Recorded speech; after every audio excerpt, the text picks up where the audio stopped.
안녕하세요, 캥찌님들. 명품 캥거루입니다. 오늘은 다이어트 할 때 꼭 알아야 하는 탄수화물 상식에 대해서 여러분들께 말씀드릴 텐데요. 가장 먼저 탄수화물이란 무엇인지에 대해서 간략하게 말씀드리고, 다이어트 할 때 먹어도 되는 탄수화물 종류와 내 몸에 알맞는 탄수화물 양까지, 이 세 가지에 대해서 모두 말씀드리도록 하겠습니다. 이것들만 아셔도 여러분들에게 알맞는 식단을 구성해서 꼭 다이어트 성공할 수 있을 거예요. 탄수화물은 기본적으로 당분, 전분, 식이섬유 세 가지를 합쳐서 탄수화물이라고 합니다. 당분은 단당류, 이당류, 다당류 이런 식으로 구성이 되는데요. 이런 부분까지는 다이어트 할 때 몰라도 되니까 설명하지 않고 생략하도록 하겠습니다. 당분, 전분, 식이섬유가 탄수화물이라고 말씀드렸는데요. 이 중에서 다이어트 할 때 절대 먹어서는 안 되는 것은 당분입니다. 당분도 1g에 4kcal, 전분도 1g에 4kcal로 칼로리는 똑같지만 칼로리가 중요한 게 아닙니다. 다이어트를 할 때 당분을 절대 먹으면 안 되는 이유는 첫 번째로 당분은 몸에 들어와서 인슐린을 급격하게 분비하게 만들기 때문인데요. 인슐린이 급격하게 분비되면 혈액 속에 당분이 세포 안으로 많이 들어가기 때문에 혈당이 급격하게 떨어지게 됩니다. 평소보다 낮아진 혈당 때문에 몸은 지금 배가 고프다고 생각해요. 그래서 여러분들이 가짜 허기가 생기게 됩니다. 이런 가짜 허기가 계속해서 생기게 되면 당연히 다이어트를 포기하게 되겠죠. 그러니 음식을 사기 전에는 꼭 뒤에를 보셔서 영양성분표에 당분이 얼마나 들어있는지 꼭 확인해 보세요. 당분은 안 먹을 수 있다면 최대한 안 먹는 것이 좋습니다. 두 번째로, 과당은 간으로 바로 가기 때문에 간에 무리를 주게 됩니다. 우리가 과당을 먹어서 간이 계속해서 일을 하게 되면 간은 몸 안에 있는 다른 독소를 제거하지 못하는데요. 몸의 독소가 제대로 제거되지 않으면 체지방이 효과적으로 분해될 수 없습니다. 그러니 단맛 나는 음료수는 진짜 절대 드시지 마시고요. 과일의 과당도 간으로 바로 가니까 과일도 소량만 드시거나 아니면 초반에는 안 드시길 권장합니다. 숨어있는 당분까지 피하고 싶다면 영양성분표 옆에 원재료가 적혀 있는데요. 원재료에 당분이 들어가 있는지 꼭 확인해 보세요. 이제 당분 이야기는 끝났으니까 전분 이야기를 한번 해보겠습니다. 전분류의 탄수화물은 다이어트 초반에 한 달 정도는 드시지 않다가 한 달 이후에는 조금씩 늘려가면서 드시길 권장합니다. 왜냐하면 우리 몸은 탄수화물 대사와 지방 대사를 할 수 있는데요. 탄수화물을 계속 먹게 되면 탄수화물 대사만 하기 때문입니다. 지방 대사를 활성화시키기 위해서 초반에 탄수화물을 줄여서 안 먹는 시기가 약간은 필요합니다. 이렇게 탄수화물 안 먹어서 지방 대사를 활성시킬 때 지방을 좀 더 식단에 추가하시면 더 빨리 활성화시킬 수 있는데요. 왜냐하면 우리 몸은 우리 몸에 체지방을 분해하는 것보다 먹는 지방을 분해해서 사용하는 걸 편해하기 때문입니다. 먹는 지방을 늘려서 지방을 사용하는 방법을 알려준 다음에 지방량도 몸에 맞게 줄이게 되면 체지방을 훨씬 잘 분해할 수 있게 되겠죠? 이제 탄수화물의 마지막 식이섬유입니다. 식이섬유는 우리 몸에 흡수가 되지 않고 배출되는 탄수화물을 이야기하는데요. 식이섬유는 채소에 가장 많이 포함되어 있습니다. 그래서 흔히들 채소는 먹어도 살 안 쪄? 이렇게 생각하시는 거죠. 이 식이섬유가 중요한 것은 다이어트를 시작하고 먹는 양이 줄어들게 되면 변비가 오게 되는데요. 식이섬유와 충분한 수분을 같이 섭취해줄 경우 변비 예방이 가능합니다. 그래서 중요한 거는 충분한 물도 같이 드셔야 된다는 겁니다. 식이섬유를 많이 먹고 수분을 안 먹을 경우에도 변비는 오게 되니까 꼭 두 가지 모두 같이 섭취해 주셔야 합니다.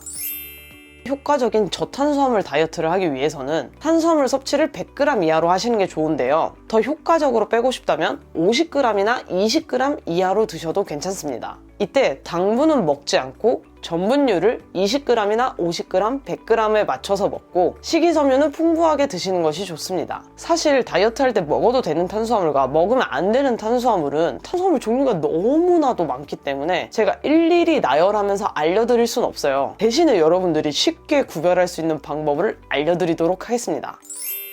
일단 기본적으로 각 식품에 탄수화물이 어느 정도 들어있는지는 구글에 땡땡땡땡 영양성분이라고 치면 나오게 되는데요. 예를 들어서 고구마가 탄수화물이 얼마나 있는지 나는 너무 궁금하다 하시는 분들은 고구마 영양성분이라고 검색하시면 아주 친절하게 탄수화물 총량, 당분량, 전분량, 식이섬유량 이렇게 나와 있습니다. 그럼 이제 여러분들이 검색해서 나온 탄수화물 양이 100g당 5g 이하라면 하루 동안 계산하지 않고 먹어도 되는 탄수화물입니다. 만약에 나온 탄수화물 양이 5에서 10g 사이라고 했을 때는 조금 조절하면서 드셔야 되는 탄수화물이고요. 10g 이상이 나왔다. 하면 다이어트 초반 한 달 동안은 드시지 마시고 한 달 이후에 조금씩 양을 늘리면서 드시길 권장합니다. 대표적으로 5g 이하로 불리는 탄수화물은 잎채소라고 불리는 탄수화물인데요. 땅 위에서 자라는 푸른 색깔 채소가 주로 포함이 됩니다. 예를 들어서 상추, 깻잎, 케일 이런 것들이요. 이런 것들을 얼마든지 드셔도 괜찮습니다. 5g에서 10g 사이에 있는 탄수화물은 뿌리 채소라고 불리는 탄수화물 중에서 탄수화물량이 조금 낮은 당근, 양파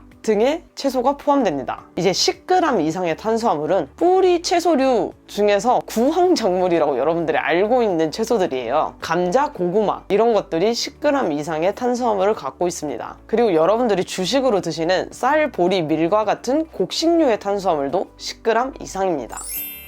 자, 이제 마지막으로 다이어트 할 때 나에게 가장 좋은 탄수화물 양을 찾는 방법에 대해서 말씀드리도록 하겠습니다. 일단 건강상의 문제가 없다면 30g 이하의 초저탄수화물 식단을 시작하시길 권장합니다. 그래야 빠르게 지방을 에너지로 사용할 수 있는 몸으로 바뀌기 때문입니다. 많은 분들이 초저탄수화물 식단을 시작하면 굶지 않아도 체중 감량이 빠르게 되고 에너지도 이전보다 훨씬 좋아지고 식욕도 잡혀서 너무 신기하다고 하시는 분들이 많은데요. 하지만 가끔 부작용을 겪는 분들도 계세요. 만약 초저탄수화물 식단을 시작하고 두통, 에너지 저하, 불면증, 생리불순 등을 겪고 계시다면 그리고 그 증상이 일주일 이상 계속되고 있다면 탄수화물 양을 늘리시길 권장합니다. 이때는 50g까지 늘리시는 게 좋은데요. 이렇게 50g까지 늘렸는데도 부작용이 계속 나타난다고 하시면 100g까지 늘리셔도 괜찮습니다. 100g 이하로 섭취할 때부터 저탄수화물 다이어트의 이점을 갖고 갈 수 있으니까 너무 탄수화물 양을 늘리는 거에 대해서 두려워하지 마세요. 이상으로 가장 빠르게 다이어트 할 수 있는 탄수화물에 대해서 말씀드렸는데요. 궁금하신 점이 있다면 댓글로 남겨주세요. 제가 다음 영상이 업로드 되기 전까지는 가장 최신 영상에는 답글을 모두 달아드릴 예정입니다. 오늘 영상이 마음에 드셨다면 좋아요 버튼,